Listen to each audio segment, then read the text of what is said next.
Bom, entretanto, queria que ouvíssemos agora também umas declarações do comentador Rui Pedro Brás na TV 24, para depois também comentarmos aqui em estúdio. Vamos a isso. Poderão não ter utilidade em tribunal? Sim, podemos estabelecer aqui um paralelismo com as escutas dos dirigentes do Futebol Clube do Porto na altura do apito dourado. O Manel terá ainda mais memória desses tempos do que eu. Estamos a falar de escutas que na altura também ninguém contestou, quer dizer, não havia forma de contestar a veracidade daquilo que estava ali a ser dito pelas pessoas que estavam a dizer aquilo que estava nas gravações, e as escutas estão disponíveis para quem as quiser ouvir nessa sarjeta a céu aberto que é a internet, infelizmente. Mas o que é certo é que as escutas foram obtidas de forma ilícita e acabaram por não fazer prova. Foi muito mais grave o que se passou na altura, porque isto é informação obtida de forma ilícita, roubada por um criminoso. E na altura foi obtida de forma ilícita porque as entidades que procederam à recolha dessa informação não seguiram os passos legais que deviam ter seguido, colocando dessa forma em risco toda uma investigação que levou meses ou anos a montar naquele sentido. E depois destas declarações de Rui Pedro Brás relativamente aos e-mails que vieram ao público por parte do Benfica, comparando-os com aquilo que aconteceu nomeadamente na investigação do apito dourado, Rui Pedro Brás teceu ainda comentários sobre a forma como as pessoas estão informadas, mais ou menos informadas nesta altura. E hoje temos um público e uma massa adepta muito mais informada do que antigamente. Não quer dizer que esteja mais bem informada, mas está mais informada. Muitas vezes bebe informação dos sítios errados e acaba por construir a opinião com base em pressupostos falaciosos. Declarações então do Rui Pedro Brás, Pedro, que eu queria também que servissem para a tua intervenção. Como é que olhas para estas declarações? Uma é uma mentira recorrente de Rui Pedro Brás relativamente à questão do apito dourado, não é? Ele insiste em dizer aquilo, não é? E a segunda parece que é uma apreciação relativamente à primeira. Exatamente. porque se não fosse dito, parecia que Rui Pedro Brás estava a falar de si próprio e naquele caso da TVI como fonte de informação privada. Falaciosa, aquilo né? que Rui Pedro Brás diz é falso, é absolutamente falso, são fake news, como se diz agora, notícias falsas. Mas estás a referir exatamente há aquela ideia de que as escutas do apito dourado foram declaradas nulas no processo e que foi por isso que o Futebol Clube do Porto, ou dirigentes do Futebol Clube do Porto, como diz Rui Pedro Brás, se safaram para utilizar uma linguagem ligeira. Ora, eu observar isto foi no dia 16 de janeiro, achei isto absolutamente inaceitável. E decidi de imediato notificar os responsáveis pela informação e da editoria de desporto da TV. Sérgio Figueiredo, diretor de informação, o Joaquim Sousa Martins, a Cláudia Lopes, Sérgio Pereira e o Bruno Ferreira. Estes três últimos são editores de desporto da TV e mais futebol. Porquê? Porque nós só podemos fazer um julgamento sobre a eventual cumplicidade da TVI relativamente a esta disseminação, chamamos assim, de notícias falsas, se os responsáveis tivessem conhecimento e se lhes fosse dada a oportunidade de alguma forma corrigirem, recuarem e repararem os danos da emissão destas notícias falsas. Portanto, eu achei que era assim que era o procedimento correto. Mas depois, na ausência de resposta, entendi avançar um pouco mais. E fiz então uma participação à ERC, a entidade reguladora da comunicação social, como falamos há bocado, com tudo, portanto, com as imagens e com a transcrição das declarações do Pedro Brás e também com as provas, digamos assim, de que esta informação era uma informação tóxica, era uma informação falsa. Devo confessar que a minha expectativa relativamente à ERC era uma expectativa muito baixa, por todo o historial que nós já conhecemos, mas também pelas mesmas razões. Acho que nós devemos testar as instituições, devemos pô-las à prova, digamos assim.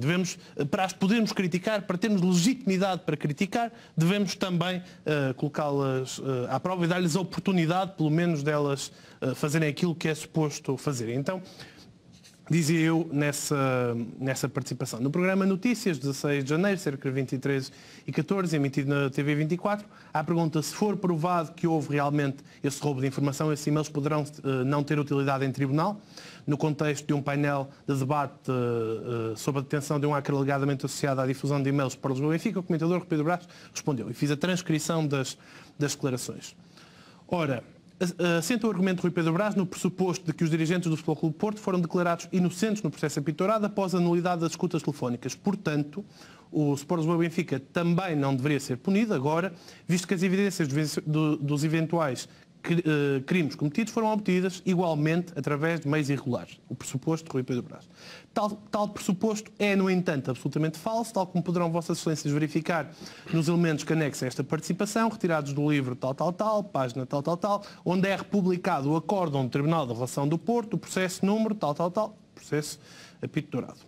Do processo conhecido por apitorado não consta, pois, qualquer anulação de provas, designadamente escutas telefónicas. Pelo contrário, o Tribunal da Relação do Porto não deu provimento à intenção de alguns arguidos de verem as provas apresentadas pelo Ministério Público anuladas. Estranha-se que o emissor desta informação falsa, Rui Pedro Brás, desconheça a falsidade em questão, tendo em conta que o próprio, em 2010, foi analista das escutas telefónicas, agora mencionadas na televisão Benfica TV. E coloquei os links. E apresentou o livro de Afonso de Melo, intitulado Apitorado, sendo, portanto, alguém com conhecimento avançado nesta matéria. Perante este caso de evidente ausência de rigor informativo, tolerado pelo jornalista presente no painel e distribuído sem oposição para centenas de milhares de pessoas, lesivo não só para o nome do Futebol Clube do Porto, como para toda a justiça portuguesa, entendi contactar diretamente os responsáveis pela informação e pela editoria de desporto da TVI.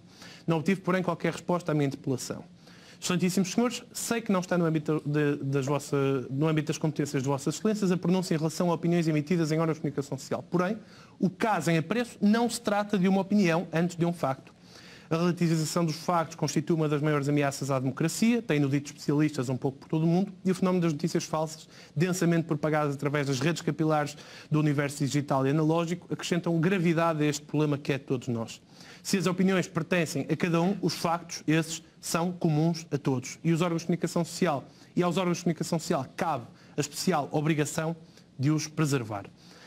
Ao tomarem conhecimento de um erro grosseiro emitido na sua estação, os responsáveis pela informação e pelo desporto da TVI entenderam nada fazer para o reparar.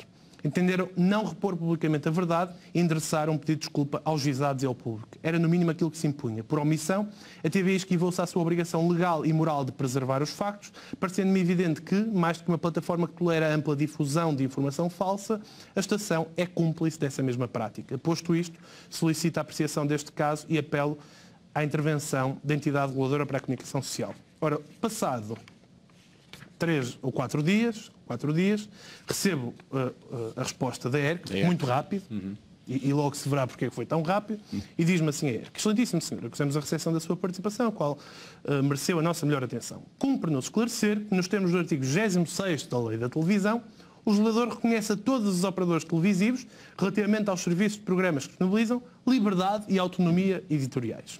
Depois desenvolve e acaba, conclui, nesse sentido, informamos que procedemos nesta data ao arquivamento da sua participação. Ora, eu fui ver o que era a tal Lei da Televisão, artigo 26º, que diz respeito à autonomia dos operadores. Ponto 1. A liberdade de expressão de pensamento através dos serviços de programas televisivos e dos serviços audiovisuais a pedido integra o direito fundamental dos cidadãos a uma informação livre e pluralista, essencial à democracia e ao desenvolvimento social e económico do país.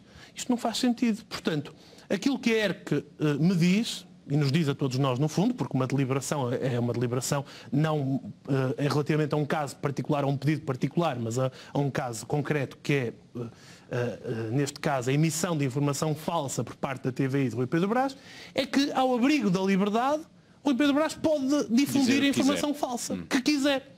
Não é só dizer o que quiser, não é dar a opinião que quiser, pode inventar os factos que quiser e disseminar da forma como quiser os factos que bem lhe apetecer. Ora, isto, aqui não bate a bota com a perdigota. Não parece que faz sentido a associação.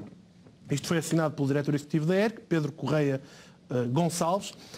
Parece que não faz sentido a associação da minha participação com esta justificação ao abrigo da liberdade de imprensa. E depois eu fui ver, recordei-me daquele célebre, nós na altura não chegamos a discutir isto aqui porque acho que calhou no período de interrupção do universo Porto da Bancada, nas férias de verão, mas aquela deliberação da ERC relativamente à divulgação de e-mails no universo Porto da Bancada, e eu fui revisitar este documento. Esse já não tinha uma página, já era uma coisa muito mais elaborada, já tinha 110 páginas. Tinha acho, muitas páginas. Acho que era qualquer coisa.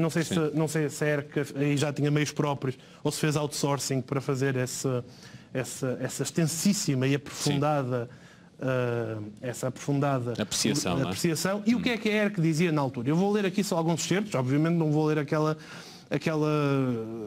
deliberação toda, mas vou ler aqui alguns certos. O programa Universo Porto da Bancada constituiu um veículo privilegiado de vassa das comunicações ou de supostas comunicações, parece que estamos a ler a cartilha do Benfica, ou de supostas comunicações privadas, cujos isto depois de muitas das pessoas visadas terem assumido que eram as próprias, mas a própria ERC não acredita nas pessoas que assumiram que, enfim, cujo teor e sentido foi, ao menos em certos casos, deliberadamente distorcido, por forma a servir uma narrativa pré-concebida, traduzida num conjunto de afirmações, insinuações e acusações de enorme gravidade. Enorme gravidade. A outra não era estas é que são de enorme gravidade. E da qual se encontrava, a verdade, qualquer propósito sério de informar. Aqui a informação já é uma preocupação da ERC. Uma tal narrativa chegou em certa... Eu estou a ler certos espaçados, não estou a ler isto em contínuo, porque é muita coisa. Sim. Uma tal narrativa chegou em certas ocasiões a atingir contornos burlescos. Isto é uma expressão da ERC relativamente a nós. Burlesco. Entretanto, o Ministério Público já disse que é criminalidade altamente organizada, já pediu ao Tribunal mais não sei quanto tempo para investigar, mas isto são contornos burlescos. Servindo não já para denunciar alegados crimes, mas apenas para tentar achincalhar pessoas que surgem como intervenientes nas mensagens noticiadas. O problema é achincalhar, o problema é as bolachas não me lembro, da Magda, não é? Acho que era Magda. Coisa que jamais aqui foi divulgado. Exatamente. Mas é uma coisa que eles insistem muito. Mas era só as bolachas, era só não sei o quê. Borrava a minha cara. Se estivesse na pele desses senhores, borrava a minha cara. Depois da decisão que tiveram em relação à tua claro. Participação. Porque é assim, para uns casos é liberdade de imprensa. E o caso em que eles tanto nos censuraram já desencadeou muita coisa. Muita coisa. Há uma pessoa que vai ser julgada por corrupção ativa. Um ex-funcionário do Benfica, mas que na altura dos crimes era diretor jurídico. Um funcionário judicial vai ser julgado por corrupção passiva. Há várias investigações a correr. E eu pergunto, quem é que escrutina a ERC? Quem é que escrutina? Estas pessoas têm esta lata de, num caso, dizerem isto é a liberdade de imprensa. Ou seja, ele pode mentir à vontade, ao abrigo da liberdade de imprensa ele pode mentir à vontade. É o que eles estão a dizer. Isto é uma vergonha. Isto é uma vergonha. Era bom que alguém escrutinasse a ERC, porque a ERC, pelos vistos, não tem escrutínio. Eles fazem o que lhes apetecem. É uma entidade autónoma. Fazem o que lhes apetecem. E deviam borrar a cara deles. Deviam. Porque é mesmo uma vergonha muito grande, muito grande. Pedro. Condutas como as referidas consubstanciam, pois, uma evidente grave e reiterada violação do rigor informativo, referindo-se aqui ao nosso programa. Há um problema de rigor informativo. Falta de rigor têm esses senhores. Claríssima, senhores e senhoras, têm claríssima falta de rigor. Estou indignadíssimo com isso. Enquanto princípio orientador da prática jornalística. Ponto 185, de facto, ocorre um esbatimento das fronteiras entre a informação e a opinião. Vejam lá que a preocupação da ERC é que no Universo Porto da Bancada há aqui fronteiras que não estão muito claras. Mas no Rui Pedro Brás não. Rédea solta. Não tem mesmo vergonha nenhuma. E entre o papel do jornalista e o papel do comentador, as coisas não estão muito claras no Universo Porto da Bancada. Mais depressa se apanha. É o ditado, sério, deviam. A investigação... Demitam-se, eles depois disso só têm que se demitir. Claro. Têm que se demitir, não cumprem os mínimos. A investigação Porto-Canal, isto é, as denúncias e as relações são feitas pelo comentador Francisco J. Marques. Deste modo, a própria moderação do programa não estabelece qualquer barreira ou fronteira entre conteúdos e informações. O problema é tu, Tiago. Ocorre assim uma situação de diluição entre o trabalho jornalístico e o trabalho de comentário e opinião. Lá não. Na TVI não, no Rui Pedro Brás não e no jornalista que estava lá no painel. É assim um exercício híbrido em que se esbatem ou são difíceis de definir, confundindo-se as fronteiras entre o que é informação e entre o que é opinião. E vou continuar, permito-me ocupar aqui algum tempo, Tiago, com isto, mas ocupas muito bem. Ao longo dos programas em apreço são feitas várias acusações. Ali não são feitas acusações. São retiradas ilações e conclusões, interpretações subjetivas alicerçadas numa leitura de certos de e-mails. Isto parece mesmo a cartilha do Benfica. É impressionante. Eu acho que isto é mais cartilha do Benfica do que uma cartilha do Benfica. Tem que saber quem é que escreveu essas coisas. Sem a devida contextualização desses certos no conteúdo global dos referidos e-mails. Com graves prejuízos para o cumprimento do rigor informativo. A ERC é mesmo preocupada com o rigor informativo quando é o Benfica que está em causa, não é? É impressionante. Neste contexto, importa sublinhar que o estatuto de jornalista é comum a todos os profissionais de jornalismo em Portugal e as regras jornalísticas são iguais para todos. E qualquer produção jornalística. É que não brinca. É que não brinca. Isto aqui é igual para todos. Não pensem que isto aqui é uma brincadeira. Como super referido, a exposição da investigação Porto Canal efetuada por Francisco J. Marques, um comentador clubisticamente conotado. Muito obrigado. Finalmente dizer uma coisa de jeito. E pelos outros comentadores, que se supõe que não são clubisticamente conotados, sinto isso como um insulto, eu pelo menos, acho que o Zé Cruz também, assenta maioritariamente em interpretações e opiniões que resultam numa análise impressionista. O impressionismo alemão, não é? Das Urteil, acho eu, de Bruck. É por isso uma exposição que carece de factos e de atribuição desses factos a fontes explicitamente identificadas. É preciso fontes de contextualização e enquadramento. Por isso, com graves prejuízos para o seu rigor, isenção e imparcialidade, deveres fundamentais da atividade jornalística. Verifica-se que a moderação do programa pelo jornalista Tiago Girão, isto é contigo, Tiago, ao longo da exposição e articulação dos e-mails nestas 4 edições, não questiona, não contradita, não solicita o devido enquadramento e contextualização. Portanto, estás a ver que é muito dura quando é para... Quando muito ciente. E muito zelosa, sobretudo, do rigor informativo, quando é o Benfica que está em causa. A moderadora, é um lapso, devia ser um moderador do programa. Falaste do programa do Pedro Brás, que era um moderador. Já passou aqui para o...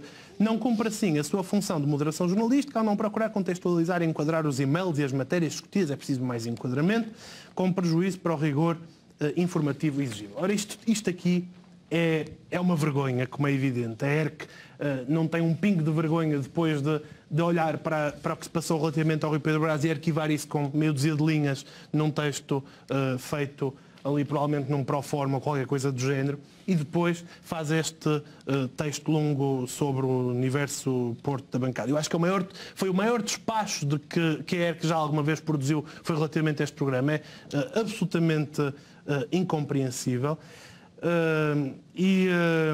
Aquilo que me parece, e vendo exemplos do que se tem passado noutros países, é que uma entidade com responsabilidades de autoridade, digamos assim, como a ERC, em qualquer outro país, aquilo que seria normal fazer era aproveitar o leak dos e-mails e abrir procedimentos, porque há muita coisa nos e-mails que diz respeito à ERC. Pois diz. Vocês não nos lembramos que havia capas de jornais que eram fabricadas no departamento de comunicação de um clube?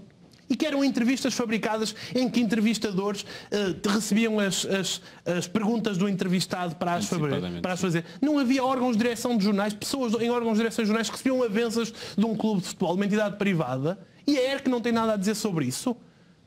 Se nós formos a ver, a França, Espanha recuperou agora 19 milhões de euros por causa da divulgação de e-mails. O fisco espanhol abriu um procedimento, a justiça atuou. É isso que acontece em países civilizados. A Suíça, com o Swiss Leaks. Sabe-se agora que a Bélgica também quer aproveitar a divulgação de informação para abrir procedimentos. É a ERC não. É a ERC está a defender, é mais papista que o Papa, mais cartelheiro que os cartelheiras, mais benfiquista que os benfiquistas e prestar-se a este papel absolutamente indigno e desprestigiante, porque, apesar de tudo, supostamente a ERC representa o Estado, é uma entidade pública, com autonomia, mas pública, mas que eu acho que nos envergonha a todos pela sua incapacidade de resposta, pela sua inabilidade, pela sua dependência. Tudo isto é muito triste e é uma instituição que está moralmente falida e condenada.